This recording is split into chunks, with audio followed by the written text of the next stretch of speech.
Hey everyone, yes, I am back, and I am not the only one. That is right. Yesterday we got surprised with a 5-day early release of the entirety of Season 5 of The Dragon Prince. I don't know if anyone saw this coming. I definitely did not. And yet, here we are. I cannot tell you how excited I was to wake up to the Twitter post saying they released all of it. And so, of course, the first thing I did was watch the newest 9 episodes of the new adventure. This is all so sudden to me, but I had so many thoughts already while watching it. I wanted to get them out as soon as possible. With that being said, this is my initial reaction to Season 5. I am recording this literally I finished the show 20 minutes ago. This video will contain spoilers, and I think this is not a more in-depth look at the season. That will come later. Grab your water-breathing mask because we are plunging into the chapter of the ocean. Alright, I am going to say what was on my mind throughout most of the season, and maybe on your mind as well. What? No, honestly, what? So my initial reaction to this season is that I do not think they took more time to work on this one than the last one, sadly. As some of you might remember, a bigger complaint I had with the previous season was that it felt rushed. The characters were just there. The world kind of just existed around them, and before we got to understand, let alone care, we moved on. This season saw that approach and decided to double it and give it to the next season. Wait, maybe not quite that harsh, but genuinely, what? So to try to keep my thoughts a little more grounded and not just swimming around, I will give my initial thoughts on some separate parts, starting with something I think genuinely improved.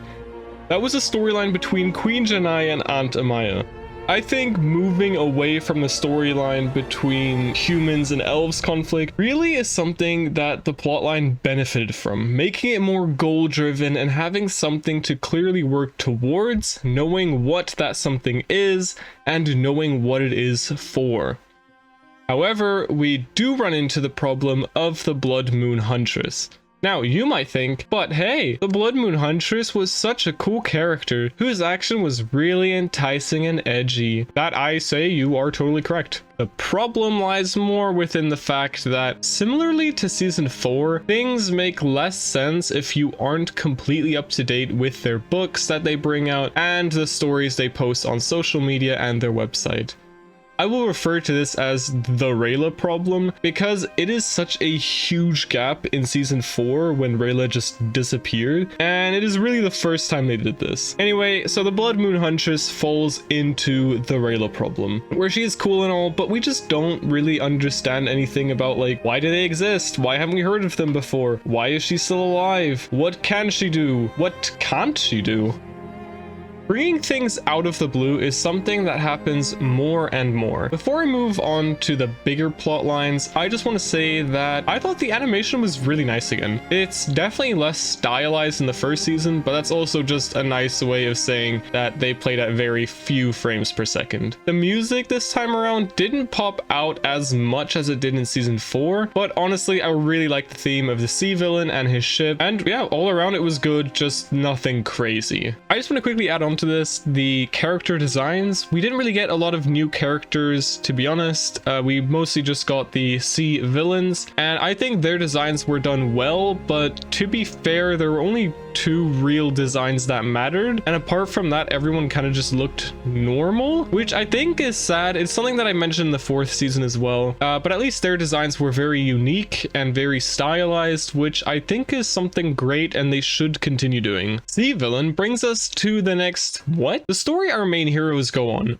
What was this? I just feel so meh about that whole storyline. I'll definitely go into this more in a future video. Yes, I plan on coming back to YouTube with more videos. Like and subscribe if the Dragon Prince is your thing. But the key word I want to leave with you guys when it comes to our heroes is passive. You might understand what I mean, but I feel like everything they experienced this season, they genuinely did not have to. That is after the whole let's go to the library for books. That was a cool sequence. I'm just sad we didn't get to see any other corrupted creatures. It made the whole place seem really barren and plot conveniently dangerous, but everything after that just seems so forced. It's predictable and they just stumble into every situation, it felt like.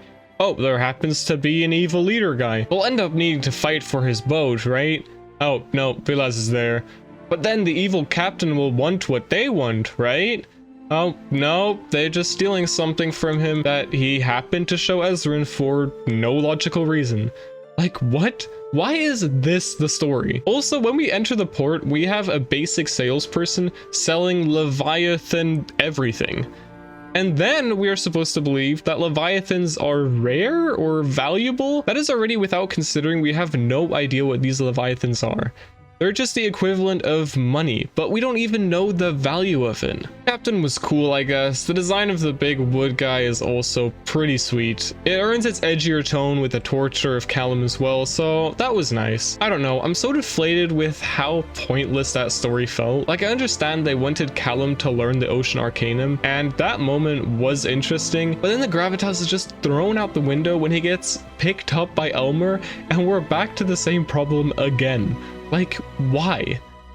Soren got cool moments and a nice reflective moment with his relationship with his dad, which changed Elmer's heart. That was actually really nice. It's predictable, and I think Soren as a character was too much pinned as the goofy guy for that moment to have the effect I wanted it to have. I like Soren though, so I'm glad he was one of the better characters in the scenes where he actually mattered. The fact that the captain was just thrown overboard though was genuinely silly. Once again, a new world and new characters, and yet it's all chucked away. Finally, we reach the story with my favorite character of the season, the evil troop. While I also just thought, what? A lot with these characters, they had the best character of this season, hands down.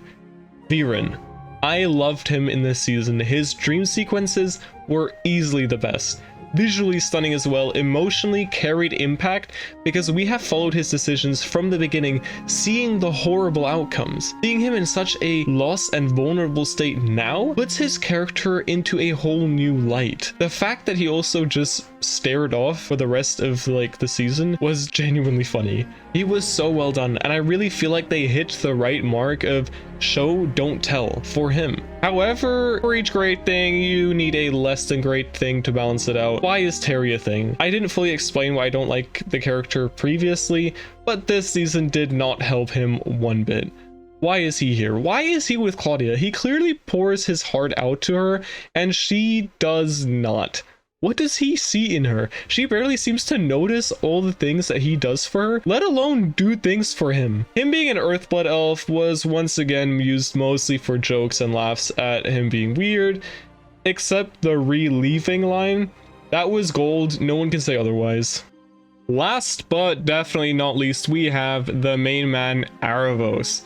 He was only in the last episode for a couple of minutes to give Viren the horrible task. This was really disappointing after a season where Aravos was already so absent but showing such cool potential. I feel like they could have given us more. Like, they know he's a fan favorite character, so it just felt a bit weird with how little was about him. So little about how to defeat him as well. Pretty much no new information about Startouch elves either, just a sword. Rayla's parents also made pretty much no impact on the season, even though they should be a pretty big deal. Like, we are no further with that.